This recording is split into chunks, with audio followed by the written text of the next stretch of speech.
If this rock were placed in your hand on Earth, it would feel ordinary, cool, dusty, grey, fine-grained, easy to ignore. No sharp crystal faces, no unusual color banding, nothing that asks for attention. Yet that same stone formed on the floor of a vanished Martian lake, on a planet that once held thicker air and surface water, and later lost both. Inside it, organic molecules remained locked in place for roughly 3.5 billion years. That is where the central question begins, and it is narrower than it first sounds. Can Mars preserve complex organic chemistry across geological time? And if it can, what does that chemistry say about the planet's past capacity to support life? On April 21, 2026, a study published in Nature Communications presented the most precise evidence so far. The DOI is 1038, S4 1467 20 6 70,000 656.0. In one drill sample, researchers identified 21 organic molecules. 7 had never before been detected on Mars. This was not announced as spectacle.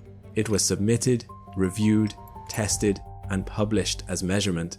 The source was Curiosity, a rover about the size of a Mini Cooper, still operating after more than 13 years on the Martian surface. Curiosity launched from Cape Canaveral, Florida on November 26, 2011. It landed on Aeolis Palus inside Gale Crater on August 6, 2012. By May 8, 2026, it had worked for 4,889 sols over 13 Earth years, without maintenance crews, without replacement hardware, without a human hand nearby to reset a single component. Its mission goals were written in restrained language. Study climate, study geology, determine whether Gale once offered conditions favorable to microbial life, contribute knowledge needed for eventual human exploration. The sequence is deliberate. One site, then the next. One drilled core, then another. No rush, no theatrical milestones, just accumulation of evidence. 17 cameras watch terrain, wheel tracks, rock faces, and horizon dust. A robotic arm places scientific tools against selected targets with millimeter-level care. The rover does not move quickly, and it is not designed to. Precision is the operating principle. In Glen Torridon, that design choice became decisive. Gale Crater spans about 150 kilometers, close to the distance from London to Birmingham. It likely formed 3.5 to 3.8 billion years ago when a large meteorite struck just south of Mars's equator. The impact supplied the basin. Time supplied the archive. Over long intervals, sediments filled much of the crater interior. Early layers were laid down by water. Later ones were shaped and added by wind. Then the sequence inverted. Erosion stripped material away, carving the deposits back down and leaving a central mountain behind, Aeolis Mons, or Mount Sharp, rising about 5.5 kilometers above the crater floor. Layer by layer, that mountain preserves a readable timeline of changing Martian environments. Glen Torridon lies within Gale's clay-bearing unit along that stratigraphic record. There, rocks retain signs of sustained interaction with liquid water, ancient lakebed settings, deltaic deposition, and mineral alteration patterns consistent with long-term aqueous processes. If the objective is to test whether organic chemistry can survive deep time on Mars, the site is not arbitrary. Geology points there. In 2020, Curiosity drilled into Glen Torridon bedrock and produced a powder sample roughly the size of a fingernail clipping. The mechanical sequence was familiar: drill, capture, sieve, transfer into onboard instrumentation. Externally, nothing about this operation distinguished it from many earlier collections gathered over years of fieldwork. Then SAM, the sample analysis at Mars Instrument Suite, returned spectra that stood out. The signal was not simply stronger, it was chemically richer, broader structural variety, more molecular species in one sample than any previous Gale drill target had produced. At that point, the pace slowed further. No one moved straight to headlines. Teams checked contamination pathways. Baselines were revalidated against calibration standards. Additional runs were scheduled and repeated. The lead author, Amy Williams of the University of Florida, and collaborating scientists including Jennifer Eigenbrode at NASA Goddard, followed procedure before interpretation. That order matters. First, confirm the instrument behavior, then confirm sample integrity. Only then discuss implications. The data entered the record. The sample remained stored in Curiosity's internal carousel. Analysis continued in sequence, not in bursts. From the outside, it was an ordinary drill hole among many others spread across an ancient crater floor. From the inside, from the instrument response upward, it may represent the most chemically diverse organic inventory yet measured on Mars. So the immediate question is already settled. The molecules are there. Sam detected them. The harder question remains open, and it is the one that defines everything that follows. What exactly do those molecules mean? The data resolves into precision. 21 organic molecules. 7 never detected on Mars before this moment. The instrument measured them. The measurements held through validation. This is not interpretation. This is the count. To extract 21 molecular identities from a fingernail's worth of powdered rock across 225 million kilometers of void, with no human hand to adjust a dial, requires machinery operating at the edge of what engineering can miniaturize.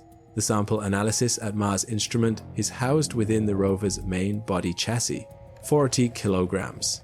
Inside that mass, a pyrolysis oven, a gas chromatograph, a quadrupole mass spectrometer, a tunable laser spectrometer, a terrestrial geochemistry lab compressed into a volume that fits inside a vehicle the size of a Mini Cooper, executing protocols autonomously on a planet where the nearest technician is 7 months away by rocket. Heat begins the sequence.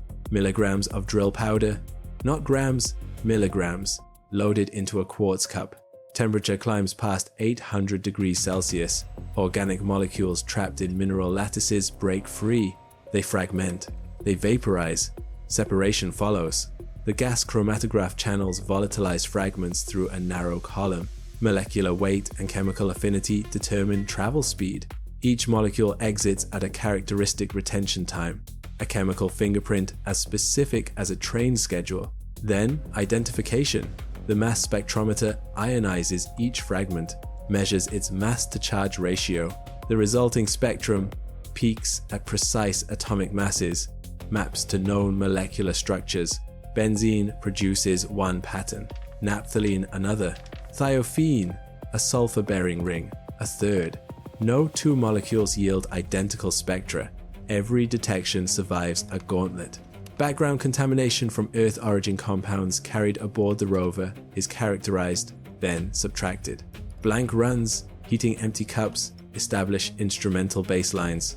Repeat measurements confirm reproducibility. Only signals that persist through this filtering enter the published record. The paper appeared April 21, 2026 in Nature Communications. Amy Williams, geological sciences professor at the University of Florida and member of both Curiosity and Perseverance science teams, led the research. Jennifer Eigenbrode, astrobiologist at NASA's Goddard Space Flight Center, led portions of the SAM instrument team and co-authored the study. The full author list spans institutions: Maeva Millen, Ross H. Williams, Ophélie M. McIntosh, Samuel Teinturier, Janelle Roach, Charles Malaspin, Amy C., McAdam, Paul Mahaffey, and others. Not a single investigator. A distributed, multi-institution effort spanning years of analysis, reanalysis, peer review. The timeline matters. Glen Torridon samples drilled in 2020. Paper published 2026. 6 years between collection and publication. 6 years of checking, cross-referencing, deliberate restraint. Consider what those 6 years produced.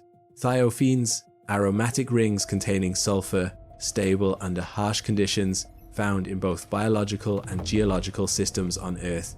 Benzene, the simplest aromatic hydrocarbon, a 6-carbon ring serving as structural backbone for countless organic compounds. Naphthalene, 2 fused benzene rings, a polycyclic aromatic hydrocarbon common in coal tar, meteorites, interstellar dust, toluene, alkylbenzenes, sulfur-bearing heterocycles. Each name lengthened the list, each deepened the interpretive challenge. Glen Torridon drill samples contain the greatest diversity of organic compounds yet detected by the Mars Science Laboratory mission.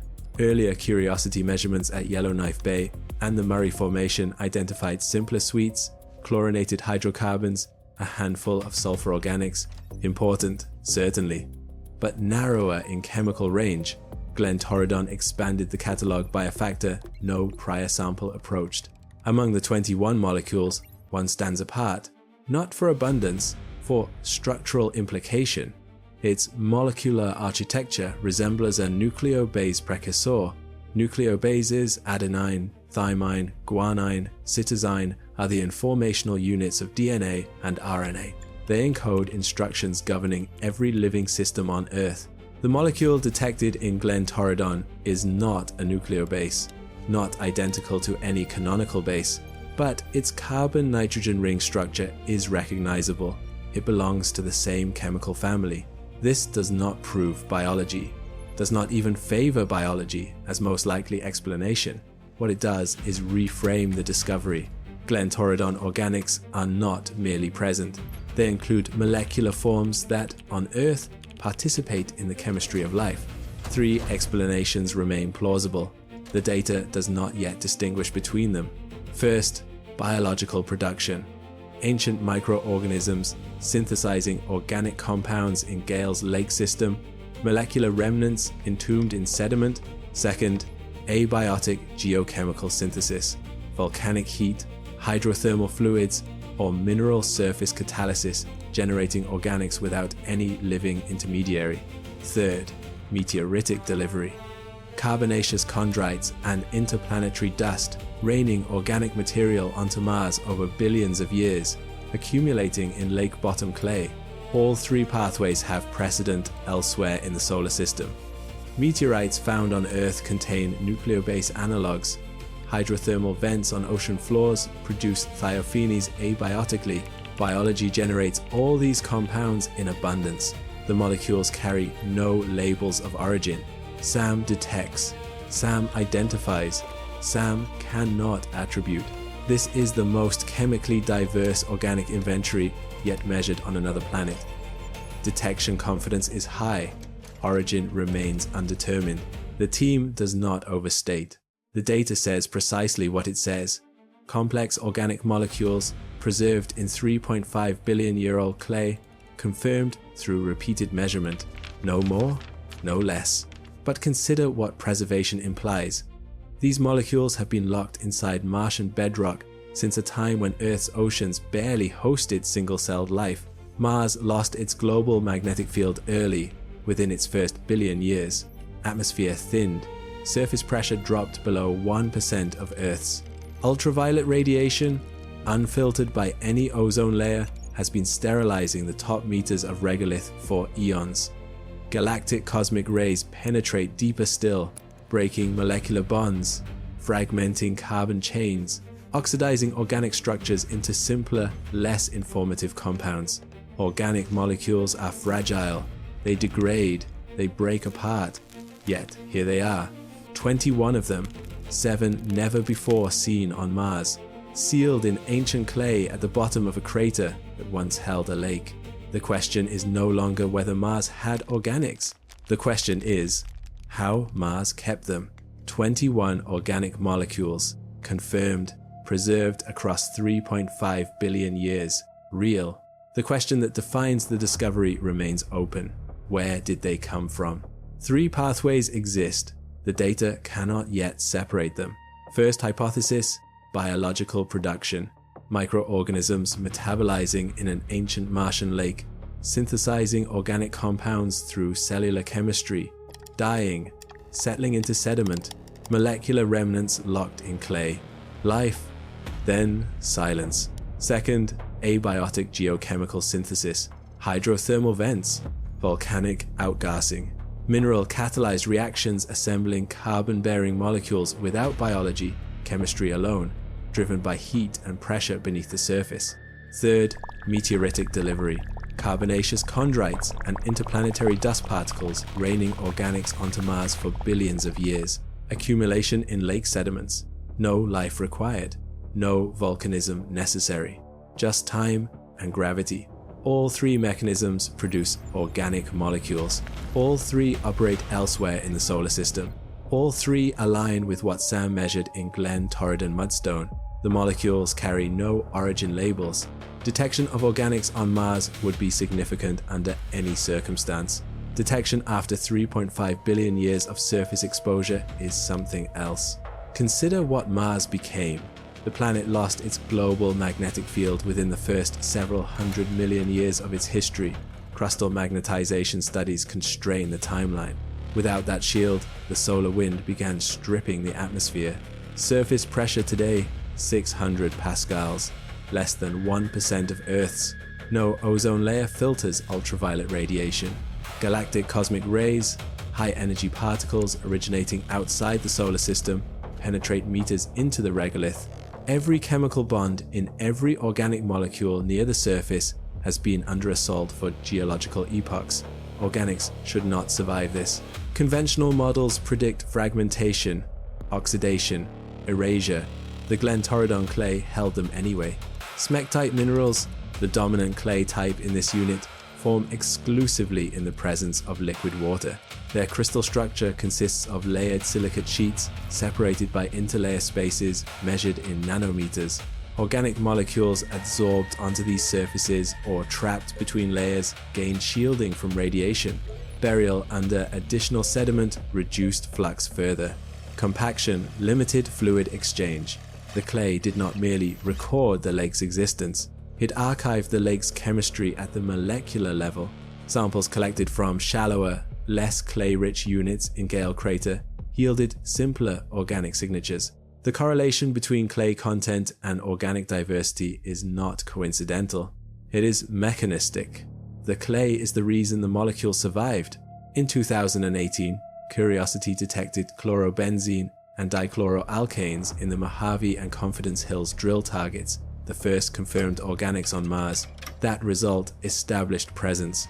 The Glen Torridon analysis establishes something qualitatively different, not just presence, but complexity and persistence. 21 distinct molecular species, thiophanes, aromatics, sulfur-bearing chains, 7 compounds never previously identified on another planet. Amy Williams led the analysis for 6 years. From initial SAM data acquisition, through contamination verification, instrument recalibration, and iterative reprocessing, the timeline stretched from sample collection in 2020 to publication on April 21, 2026 in Nature Communications.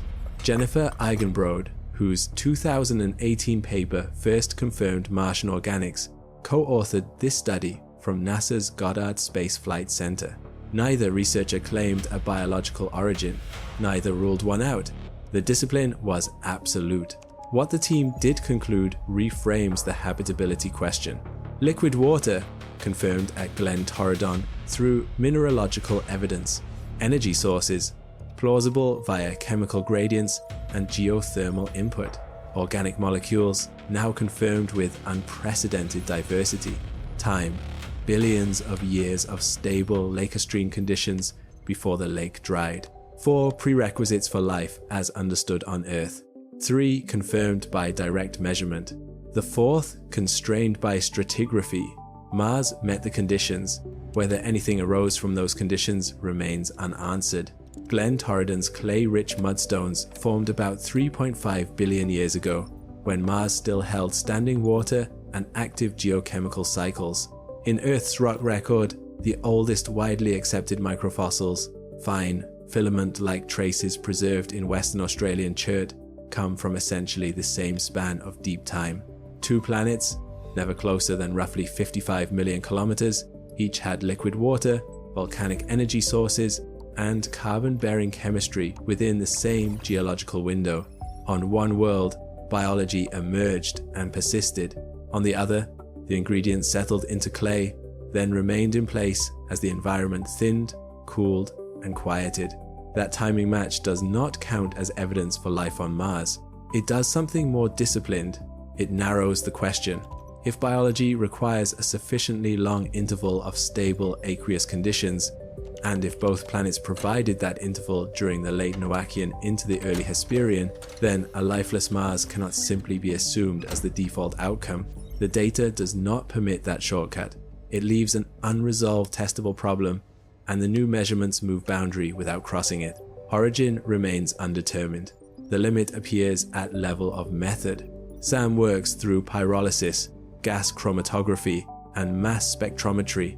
Powdered rock is heated in tiny ovens. Organics are driven off as gases. Those gases are separated by chemical behavior. Ionized fragments are then counted by mass to charge. It is a precise, disciplined sequence, and inside rover body it unfolds with mechanical regularity. Valves opening in pulses, heaters cycling upward, data packets stacking line by line. The instrument can say what is present. It cannot, with required confidence, say where it came from. For that, finer discriminators are needed.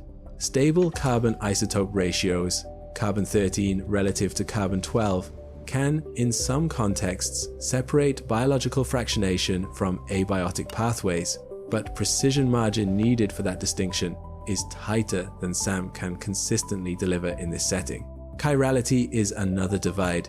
Living systems on Earth strongly prefer specific left or right-handed molecular forms, especially in amino acids and sugars.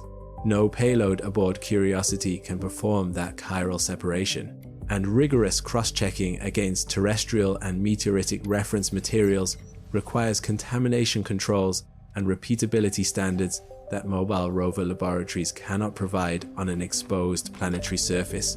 Earth laboratories operate in a different regime entirely. Parts per trillion detection limits, sub-per-mil isotopic resolution, and chiral analysis on nanogram scale samples are routine. This is not a small performance gap to be closed by calibration updates. It is a categorical separation between in situ reconnaissance and full forensic chemistry.